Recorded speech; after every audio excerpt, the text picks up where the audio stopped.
Welcome to the Excel tuition with Deepali. तर आज मी तुम्हाला एव्हरेज काढायला शिकवणार आहे खूप साधं सिंपल पद्धतीने. तर फर्स्ट आपण आहे ना एक बॉक्स क्रिएट करून घेऊया ज्याच्यात आपल्याला एव्हरेज करायचं आहे. तर एव्हरेज घेते हेडिंगमध्ये अँड आपण कसं काढूया मार्क्सची काढूया. तर मार्क्स लिहिते. देन मार्क्स लिहिल्यानंतर ह्याला थोडा हायलाइट करून घेते म्हणजे कलर करते म्हणजे थोडा हायलाइट होईल हा बॉक्स. हा छान नाही वाटत आहे. हा ओके ठीक आहे. तर इथे मी नाव देते नेम. नेम म्हणजे स्टुडंट्सचे नेम्स असतील. इथे सब्जेक्ट देऊया आपण.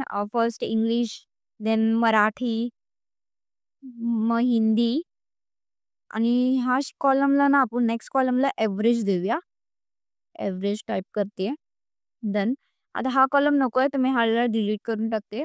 नेमला आपण देऊया फर्स्ट नेम ओम लिहिते.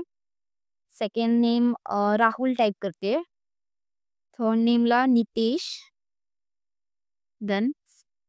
त्यानंतर साई, राकेश राकेश टाइप करूया आणि शेवटचं नेम तेजल देऊया. Okay done. आला रँड बिटवीनच्या मदतीने ना मी इथे नंबर्स घेते.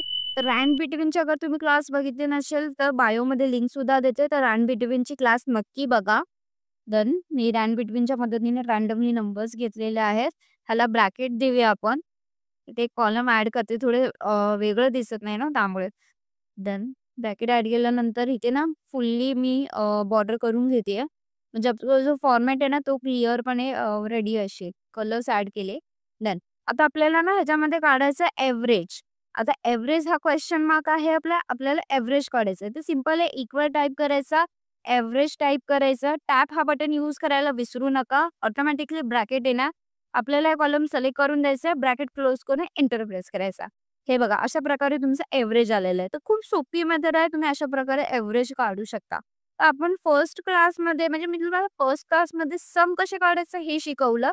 त्याच्यानंतर मी तुम्हाला एव्हरेज शिकवलं. आता नेक्स्ट आपली क्लास आहे गेट प्युअर डेटा. तर नेक्स्ट गेट प्युअर डेटा बघायला विसरू नका. Thank you for class.